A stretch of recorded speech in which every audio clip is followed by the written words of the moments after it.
चलिए बच्चों, अब नेक्स्ट टॉपिक पर हम आते हैं। अब हमारा नेक्स्ट टॉपिक है विवाह के नियम, रूल्स ऑफ मैरिज के अंदर सब टॉपिक है विवाह के प्रकार, टाइप्स ऑफ मैरिजेस। इस टॉपिक में हम बात करेंगे कि शादियां कितने प्रकार की होती हैं, विवाह कितने प्रकार के होते थे। आपकी बुक में, एनसीईआरटी की बुक में राइट साइड में 4 ऑप्शंस लिखे होंगे, एंडोगमी, एक्सोगमी, पॉलीगिनी, पॉलीएंड्री। इनको याद करिएगा, 1 मार्क्स के लिए बहुत ज़्यादा एग्जाम में इंपॉर्टेंट है, और कहीं 3 मार्क्स में भी आपको यूज़ करना हो तब भी आप कर सकते हैं। सबसे पहले हम मैरिज की बात करते हैं, विवाह के प्रकार क्या थे। बच्चों, एंडोगमी क्या होता है? देखिए, एंडोगमी यानी अंतर्विवाह। अंतर्विवाह को हिंदी में समझते हैं। अंतर्विवाह का अंतर एंड डिफरेंस वाला नहीं है। अंतः विवाह, अंतः मतलब अंदर, मतलब विवाह अंदर ही कर रहे हैं। अब अंदर कहाँ कर रहे हैं? मैरिज इन किन, कास्ट, और इन इन अ ग्रुप। जब व्हेन द मेल और female marry in the kin, in the caste, in a group, that is called the endogamy. In endogamy marriage in a kin, caste and in a group. ठीक है, तो marriage कहाँ होती है? एक ही group में होती है, एक ही कास्ट में होती है, एक ही किन में होती है। ठीक है, वो क्या है? एंडोगैमी है। एग्जाम्पल के तौर पर मैं आपको उदाहरण देता हूँ अंतर्विवाह में क्या होता है।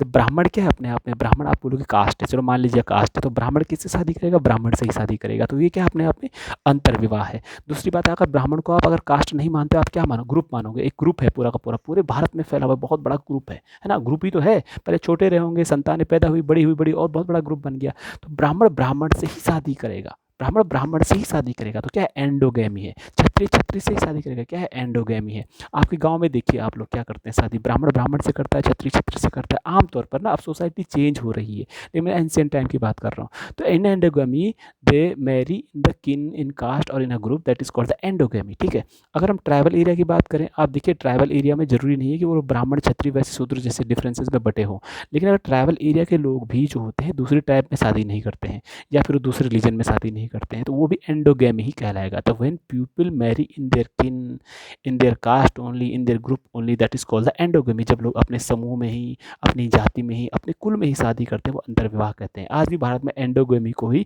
जो है हिंदू सोसाइटी अच्छा मानता है, एंडोगैमी मैरिज ये होती है। दूसरा बात करते हैं बच्चों, एक्सोगैमी या बहिर्विवाह। अब बहिर्विवाह क्या होता है? एक्सोगैमी में एक्स लिखा हुआ है, एग्जिट मान लीजिए, मतलब बाहर करना है। बहिर्विवाह मतलब बाहर शादी करना। अब कहाँ बाहर शादी कर रहे हैं?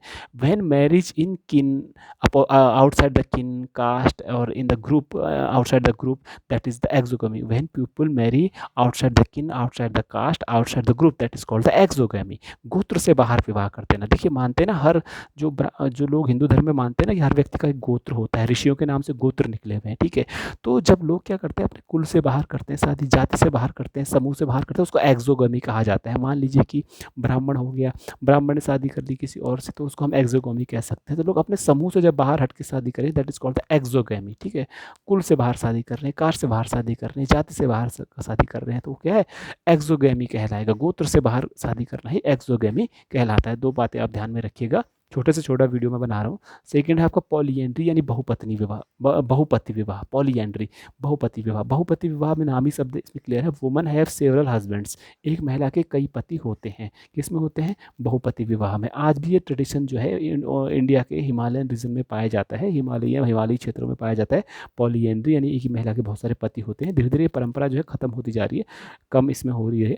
ऐसा नहीं कि भारत में ही ये बहुपति विवाह है, सेंट्रल एशिया में, मतलब आप उज्बेकिस्तान, ईरान वाले क्षेत्रों में एंशिएंट टाइम में भी जो है पॉलीएंड्री होती थी। बहुत सारे हिस्टोरिकल एविडेंस है, और हिस्टोरिकल ये चला हुआ ट्रेडिशन आ रहा है, और ये हमारे मध्य एशिया, सेंट्रल एशिया में पहले होता था। तो बहुपति पति विवाह में एक महिला के बहुत सारे पति होते हैं।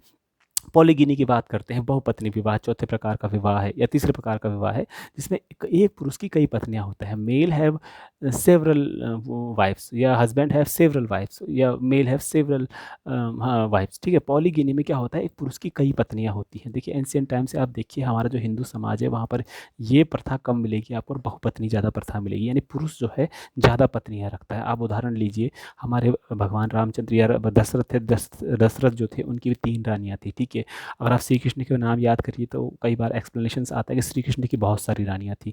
ऐसे अर्जुन की भी मतलब शादियाँ ज़्यादा हुई थी। तो आप एग्जाम्पल अगर हिस्ट्री में लेंगे तो लोग जो है बहुत सारी शादियाँ पहले करते थे आमतौर पर, इसलिए इसको मैंने पूरा का जो नाम दिया है वो पैट्रियार्कल सोसाइटी का है, मेल डोमिनेटेड सोसाइटी का है, पुरुष प्रधान समाज। मैंने इस टॉपिक से कंक्लूजन निकाला है, पुरुष प्रधान समाज था हमारा प्रारंभिक समाज। और आज तक जो आप अगर आज भी हमारा इंडिया का देखेंगे, हिंदू सोसाइटी देखेंगे अगर, तो कहीं ना कहीं आज भी जो पितृवंशिकता में पुत्री का जो स्टेटस है अभी भी कम बना हुआ है, भले मॉडर्न एजुकेशन आ गई है, आज भी कन्यादान बहुत इंपॉर्टेंट आज भी माना जाता है। गोत्र से बाहर शादी करना आज भी इंपॉर्टेंट लड़की के लिए माना जाता है। आज भी माना जाता है हिंदू धर्म में कि बेटी का अधिकार संपत्ति पर नहीं होता है। अगर आप भारत को देखेंगे, महिला के जीवन पर भी आज पिता का और पुत्र का ही नियंत्रण होता है। आज भी जो है अंतर्विवाह यानी कि एक ही समूह कुल या जाति में शादी करना अच्छा माना जाता है। आज भी गोत्र से बाहर विवाह करना अच्छा नहीं माना जाता है। भले ही एक बेटी जब होती है, उसकी शादी होती है, तो उसकी शादी जानबूझकर गोत्र से बाहर करते हैं। गोत्र से बाहर का नियम मैं आपको आगे बाद में बताऊंगा, तो इनको नोट कर लीजिएगा आप। बहुपति विवाह, बहुपत्नी विवाह, अंतर्विवाह और बहिर्विवाह, एंडोगैमी, एक्सोगैमी, पॉलीएंट्री, गिनी, ये चारों इंपॉर्टेंट है। आप एग्जामिनेशन में इनमें कंफ्यूज हो सकते हैं। 1 मार्क में अगर ऑप्शन में क्वेश्चन आएगा ये हो गया, ये हो गया, ये हो गया, याद करिएगा। और ये चारों पॉइंट्स को भी आपने याद करना है। Thank you very much.